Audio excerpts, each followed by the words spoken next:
See, the world is starting to wake up to all this bullshit. And y'all heard what that man said. They be beating this girl up after the whistle, bruh.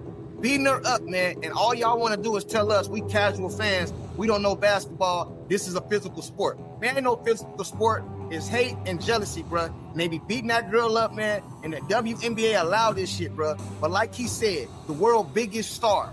But let me guess, he buck dancing, he glazing, he tap dancing, he a coon. Come on, bruh. The world is starting to wake up. The biggest star in probably sports right now, bruh. Y'all letting this girl get done like that. And that's probably why she hurt. And we all know it. As Caitlin Clark is being hip-checked into next week and sidelined like she stole someone's lunch money, the headlines are screaming louder than a soap opera finale. The NBA highlighted how quickly the media morphed into her own bodyguards, helmets, whistles, and more. Stick around because the actual WNBA drama will make you wonder if this is reality TV or sports. Dirty plays disrespect. Well, it's not just drama. It's a full-blown circus with popcorn and flying elbows. Referees ain't gonna do it. Somebody gotta do something, right? But let's head on over to X right now. Pull up this footage, man. Shout out to the homeboy Mike. Obviously being fouled. Right in the first quarter, Caitlin Clark obviously being fouled. The refs don't call it. And it's crazy because let me go back there. Because the referee's literally right there. Like, bro, you're right there. At some point, someone chose to take a dictionary, tear out the section about physicality, and replace it with a page from a WWE script. Suddenly, drive-abys take the place of shoulder checks, and hard screens begin to resemble assault charges. The distinction between good, hard basketball and downright goonery is enormous, and for some reason, that memo was mistranslated, particularly when Caitlin Clark's name is being used. Why is this happening? And I went back and I was thinking, the Caitlin Clark phenomenon is one that I got wrong. I never really thought that Caitlin Clark would make the difference that she has in college basketball or in the WNBA. There are, the WNBA opening game for Caitlin Clark set all-time records. There are millions of people that never cared about the WNBA at all, that now care because Caitlin Clark is in the WNBA. Let's go back to the beginning for a moment. Physicality is a key component of the game and what sets serious competitors apart from casual hoopers. Your bones should be able to sense it. Elbows connecting beneath the rim as they swing in the paint bodies. Nobody wants the league to become a spa getaway with scented towels and little physical contact since it's basketball, not ballet. The problem isn't physicality, though, but rather when basketball toughness turns into target aisle tackling practice. I can relate to that young lady. I know what it's like to be hated. I know what it's like to be a black woman and hated because of my color. Yeah. I can't imagine this young lady, I don't want to use hate, but despise. And people just having, she brought some on herself a little bit because she's cocky for a good reason. And I love that about it. But to watch the dynamics and the media, they had their narrative. And I was pleased and proud to see the narrative wasn't true. Right. And the media act as like they are blind, tone deaf, and suddenly colorblind. They also seem to have forgotten how replays operate. When Caitlin is flattened, they go into full Helen Keller mode. There is nothing to see, no sound, no statement, just tumbleweeds rolling across ESPN panels as another video of her striking the hardwood goes viral. She is hacked like she's in a Mortal Kombat demo reel, and instead of being sent flying, she receives silence, crickets, and possibly even a shrug. Start finding these women, bruh. Finding them, suspending them, and make an example out of somebody, bruh. We ain't gonna tolerate this shit, homie. We not gonna be tolerating this shit right here. What's that guy's name that's getting ready to come to the NBA? The white dude? I can't think of his name right now. The rookie that's going to Dallas. I guarantee you, man, they're not going to be letting that dude get treated like Caitlin Clark, bruh. And all the men in the WNBA ain't going to be jealous and shit neither, bruh. We know what we see, bruh. The problem is this, man. A lot of people don't like Caitlin Clark, bro. They just hate the girl so much, man, that they just can't even when the truth is staring them in their face, they chose to go the other way, bruh. That's what you call hate. Now compare that to Michael Jordan during the NBA's heyday. He was occasionally mauled like a Thanksgiving turkey, but guess what? He went to the line where there were whistles and consequences. You could bulldoze MJ, but you had better be prepared to see him smirking at the free throw line seconds later. That's how basketball was officiated in the past, with real logic. But in the WNBA, the referees react to Caitlin's body slamming with the zeal of a DMV employee on a Friday afternoon. But here's the funny part. When fans point out the ridiculousness, the supporters of this chaos emerge as though it's their civic duty to protect uncalled fouls. They discuss physicality as though it were a sacred ritual or a misinterpreted art form, as if lining someone's clothing is some noble act of resistance. They claim that it's the culture, as if it was forged in basketball fundamentals. The next thing you know, they'll be handing out brass knuckles at tip-off and calling it team strategy.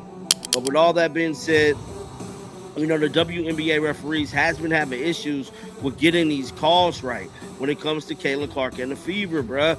And I'm telling you, we have another case of that. And shout out to all the fans that, put these TikToks together, put these videos together, kind of, breaking down everything that has happened with the WNBA referees, because we have another game and we have another situation where WNBA referees fail to make the right calls against Caitlin Clark and the Fever.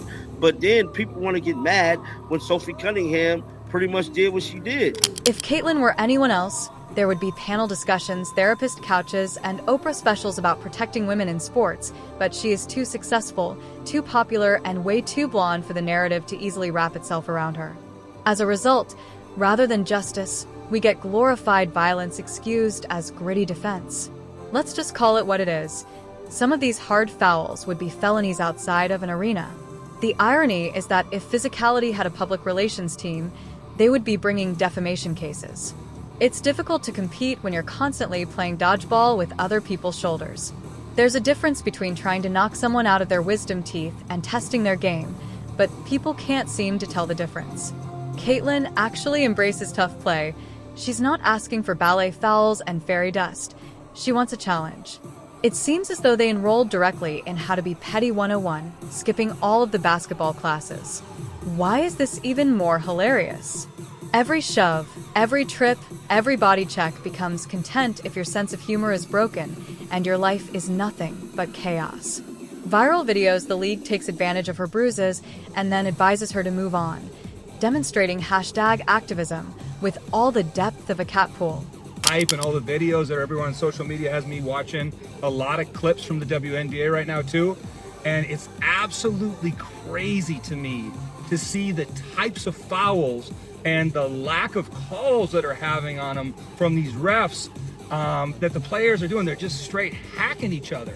And we wouldn't even allow that at our kids' games that we go to watch, let alone in the NBA.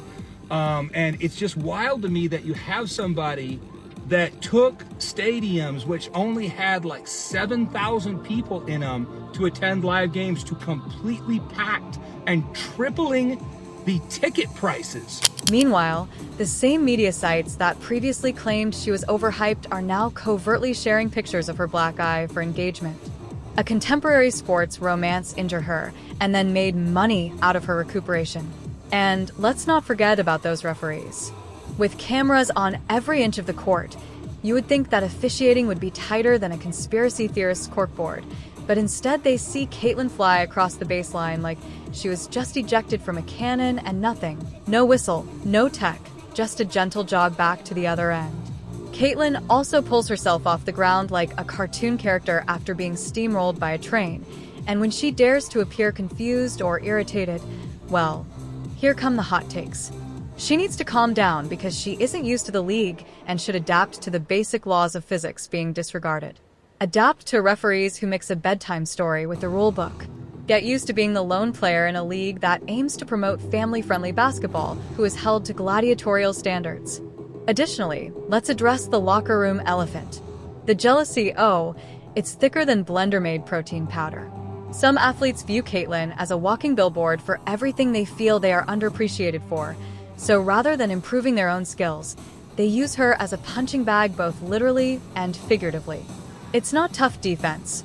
Rather, it's performative bitterness with knee pads on it. But despite all of this chaos, she continues to show up. score goals, and attract spectators who wouldn't otherwise attend their hometown parades. Another plus for SportsCenter is that Caitlyn delivers more than just talent. She also brings revenue. Every time someone attempts to degrade her with a cheap shot, they only serve to enhance her mystique, because this is the secret sauce. Every quiet whistle becomes another sold-out arena. Nobody wants to acknowledge that she gets bigger the more they attempt to break her. The WNBA sought publicity and succeeded, but now they find themselves in a predicament they created for themselves. They keep prodding Caitlin Clark with a stick in the hopes that it will lay more eggs while acting as though they aren't the ones chasing it around the barn. So, sure, let's continue acting like this is about physicality, watching bodies, fly birds, and media narratives disappear, as well as performing gymnastics good enough for an Olympic qualifying match. Just don't be shocked when fans begin to wonder if this is a basketball game or a reboot of American Gladiators, and when that next difficult play sends Caitlyn into yet another viral spiral. Perhaps the discussion will finally change from whether she needs to be stronger to why we are allowing this to happen in the first place. The Caitlin Clark effect continues to go wild. We are witnessing a cultural force that has not been seen since Tiger Woods. Let's talk about the effect her teammate has gotten over the last couple weeks. Sophie Cunningham defended her fevered teammate last week in a scuffle against the Mercury, in response to what many people would consider a bit more hazing than usual for Caitlin Clark over the last year and a half. Next, let's look at the top followed WNBA athletes in the league right now. Just in the last week since she defended her teammate, she has now gained over 1 million followers collectively. By the end of this week, she'll probably be top 4. Now, we don't have official figures for TikTok, but she is at 1.3 million followers on TikTok now. Speaking of awkward facts covered in polyester and poor calls, let's talk about the referees. By referees, we mean masters of vanishing penalties, because if Caitlin Clark is holding the ball, the rule book apparently takes a coffee break, the whistles go off, and she disappears into a black hole. It's as if the officials see her driving into the lane and getting mugged in 4K and say, "Play on, folks. Just another Olympic-level tackle on aisle 3. At this point, it's really amazing. We've witnessed more contact in Caitlyn's last 10 possessions than an entire hockey season, and the referees are treating it like interpretive dance. With arms flailing, legs flying, bodies crashing, and still silence, you'd think they were using noise-canceling headphones for meditation.